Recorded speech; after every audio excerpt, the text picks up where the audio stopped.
You love to see Veilguard struggling, right? After all this big social media push that all these outlets gave it 9 out of 10s and praised it as the best fucking game out there. Now, funny enough, a lot of those media outlets are backtracking on it. IGN walked away from it, Score, and other outlets are kind of running it through the mud. But here's an interesting story I found from Fandom Pulse talking about how the concurrent players, the peak concurrent players, are down 54% from the all-time peak, which was 89,491. This game failed to hit 100,000 concurrent players on Steam launch weekend, which was an epic fucking fail. It struggled to get 1 million sales sold.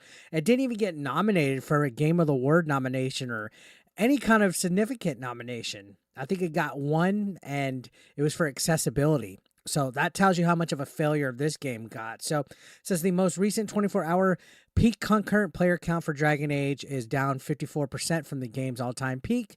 According to the Steam database, Veilguard's most recent 24-hour peak only hit 40,974.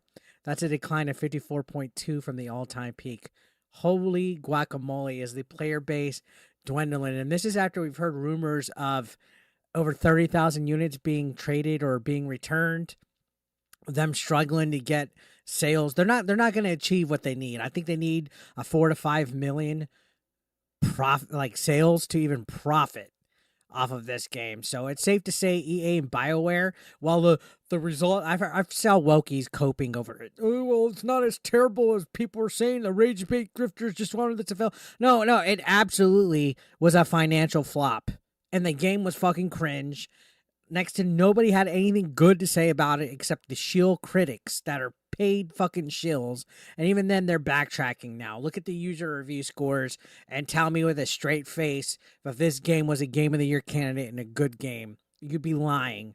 Now, continuing on, this says, not only has the game seen its peak player count significantly decline in its second weekend on Steam, but over half of the players on Steam still have not completed half of the game. So this means people are literally playing for a couple hours and never going back. Never going back. And then an even bigger assortment of that are not even getting to the halfway point of the game. A previous report from a week ago noted that only 42.1% of players had achieved the Part 7 Fire, Feather, and Fade achievement, while only 28.8 had acquired the Part 8 No Sacrifice Greater achievement, and finally only 8.2 had achieved the Part 14 The Dread Wolf Rises achievement. Those percentages have moved, albeit marginally. Now 49.8% of players have achieved Part 7. So you can see these are all the parts of the game. And Part 7 only has 49% of the player base. That means 50% of the player base is not coming back to play this game for whatever reason, whether it's boring, whether the combat sucks, whatever it is. But when 50% of your player base on a single player fucking game isn't finishing the game, that's bad. Now, I've seen with GTA 5, huge chunk of the player base still hasn't even completed the game, but that's different because there's still GTA Online and there's still other things that you can do besides single player mode. For Veilguard, this is all they fucking had.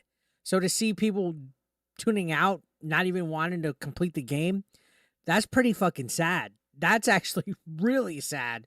So this says, while peak player numbers are down on Steam, the game does not appear to be making any headway on consoles. The game debuted in 40th on True Trophy's weekly top 40 PlayStation chart. It moved up slightly to 37th in its second week. The site has not released its data for the game's third week as of writing, so yikes. It was debuted at 40 in the top 40, went to 37, and now data still hasn't been released as of this recording or this article. Now it says on Xbox, True Achievements reported the game debuted in the 25th position, and in its second week moved up to 24th. As of this writing, the third week data has not been released. Developer BioWare did release a bunch of stats for the game in a thread on X, but it did not include any player numbers at all.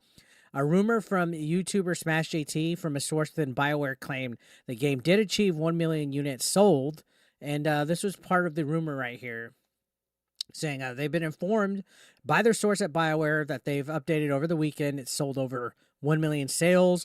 While they personally still have doubts to this number based on the surrounding circumstances, they wanted to pass the info in the interest of full disclosure to all. So they still really haven't made a marketing push for this game, even if it did do a million here. And then apparently they're opening an investigation into the leaks that are giving Smash JT and Endymion information in regards to the sale data of this.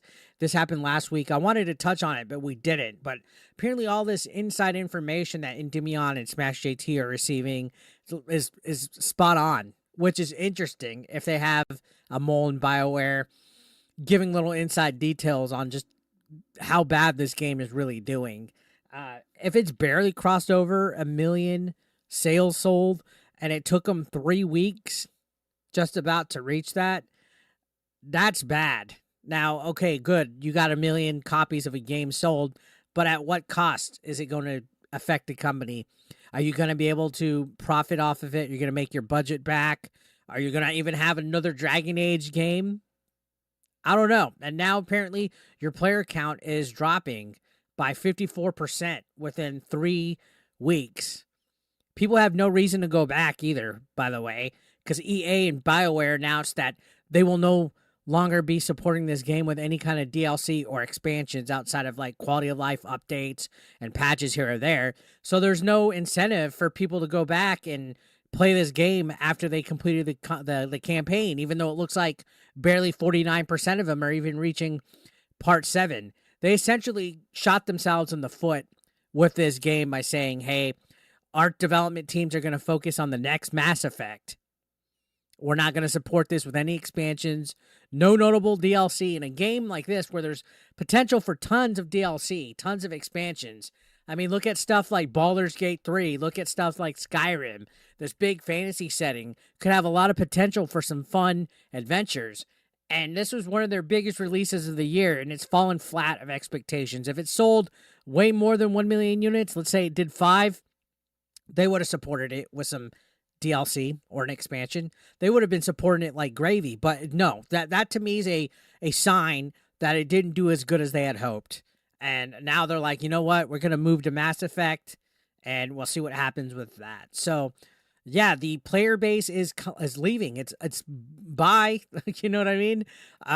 Honestly, they kind of had it coming with all the bullshit they had. I mean, look at this picture right here. This is from the infamous cutscene about misgendering and doing a barf in order to show that you're sorry for it. And then we add top surgery scars, and then all the, you know, the art style of certain aspects of this game. Like, look at all the characters and stuff. They spent so much more time trying to make a robust character creator instead of having an actual good narrative, because we've heard a lot of people say this the story's bad as well. So what do you guys think? Let me know your thoughts down below in the comment section.